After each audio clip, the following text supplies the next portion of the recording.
హైదరాబాద్ నగర శివారు ప్రాంతాల్లో హైడ్రా హోర్డింగ్స్ తొలగింపు వివాదాస్పదంగా మారింది.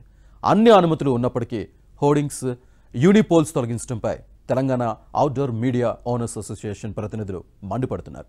మరోవైపు అనుమతి లేని హోర్డింగ్స్ తొలగింపుపై హైడ్రా చీఫ్ రంగనాథ్ ఆదివారం వరకు డెడ్లైన్ విధించారు.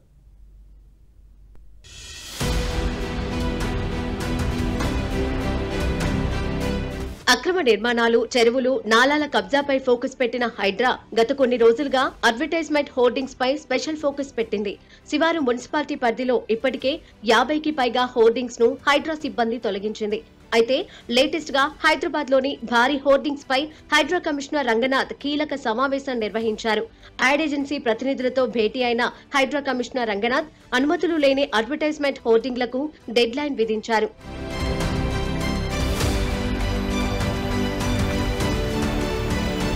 మార్చి 9 లోపు ఏజెన్సీలు హైదరాబాద్ లో స్వయంగా అనుమతులు లేని హోర్డింగ్లను తొలగించాలని ఆదేశించారు హైడ్రా కమిషనర్ రంగనాథ్.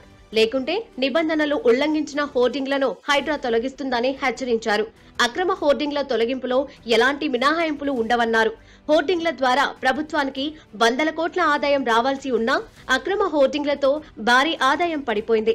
కేవలం 20 నుంచి 30 కోట్లు మాత్రమే ప్రభుత్వానికి ఆదాయం వస్తుందన్నారు కమిషనర్ రంగనాథ్. ఇదిలా ఉండగా తెలంగాణ అవుట్డోర్ మీడియా అసోసియేషన్ ప్రతినిధులు పలు సమస్యలను హైడ్రా చీఫ్ రంగనాథ్ దృష్టికి తీసుకువెళ్లారు. ఇటీవలే హైదరాబాద్ నగర పరిధిలోని మున్సిపాలిటీలు, కార్పొరేషన్ల పరిధిలో హోర్డింగ్లను సైతం తొలగిస్తున్నారన్న ఫోన్ కాల్స్, అపోహలు రావడంతో తాము హైడ్రా కమిషనర్ రంగనాథ్ ను కలిసినట్లు వెల్లడించారు.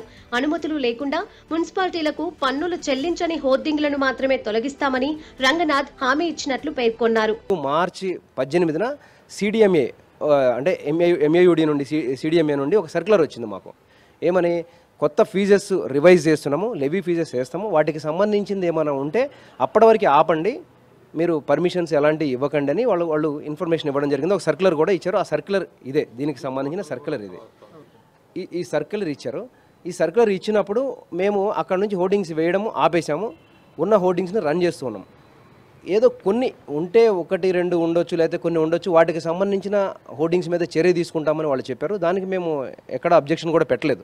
ఎందుకంటే మాకు ఆల్రెడీ ఉన్న హోర్డింగ్స్ మీద వాళ్ళు వెళ్ళరనే ఉద్దేశంతో ఉన్నాం. నిన్న మొన్న ఈ 2-3 రోజుల నుంచి శివారు మున్సిపాలిటీస్ నుంచి లో లెవెల్ క్యాడర్ అంటే ఆఫీసర్స్ ఉంటారు కదా, అసిస్టెంట్స్, వాళ్ళు టీపీఎస్ టౌన్ ప్లానింగ్లో వాళ్ళు ఫోన్లు చేసి అందరికీ అన్ని యాడ్ ఏజెన్సీస్కి కాల్ చేసి మీరు తీసుకోండి, తీసుకోకుంటే హైడ్రా తీసేస్తుందనే ఒక ఇన్ఫర్మేషన్తోని భయభ్రాంతులకు గురై కమిషనర్ గారిని కలవడం జరిగింది. 89%, 80 నుంచి 90% ఇల్లీగల్ అంటారు, కానీ అది పూర్తిగా అవాస్తవం, సత్యదూరం అది.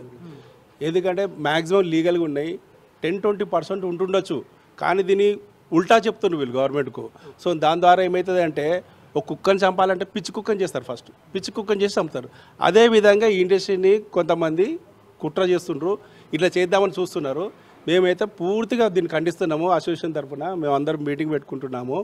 త్వరలో కార్యాచరణ పూర్తి చేసుకొని మేము వీధి పోరాటానికి సిద్ధంగా ఉన్నాము. కొన్ని ప్రాంతాల్లో అనుమతులు ఉన్నప్పటికీ హైడ్రా, స్థానిక మున్సిపల్ అధికారుల మధ్య సమన్వయం లేకపోవడంతో హోర్డింగ్స్ తొలగిస్తున్నారని, దానివల్ల భారీగా నష్టపోతున్నట్లు పలువురు ఏజెన్సీల నిర్వాహకులు ఆవేదన వ్యక్తం చేస్తున్నారు. ప్రభుత్వం కొత్త పాలసీ విధానంపై స్పష్టత తీసుకువస్తే తమ సమస్యకు పరిష్కారం లభిస్తుందంటున్నారు. తమ డిమాండ్లపై ప్రభుత్వం ప్రత్యేక దృష్టి పెట్టాలని, లేని పక్షంలో మరోసారి ఆందోళనకు సిద్ధమవుతామంటూ హెచ్చరిస్తున్నారు.